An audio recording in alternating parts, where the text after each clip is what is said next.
நான் விஜயசினி பேசுகிறேன். இப்போ கவிதை சொல்கிறேன். ரத்தம் கக்கி சாவென சாவிடம் பாம்பாட்டிலும் அன்றைக்கும் கூடித்தான் கிடைக்கிறது கூட்டம். ஒன்றுக்கு ஒன்று இலவசம் என அறிவித்த அங்காடி முன்பாக அன்றைக்கும் நிரம்பித்தான் வழிகின்றன மனித தலைகள். இரட்டை மஸ்தான் தர்கா வாசலில் பௌத்தாகி கிடந்த கிழமை கலந்து அன்றைக்கும் மதுக்கடை வாசலில் நிற்கிறது வரிசை.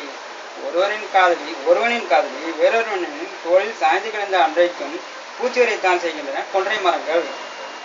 பசிக்கத்தான் செய்கிறது அம்மாவை புதைத்துவிட்ட அன்றைக்கும் பாழாய் போனவை.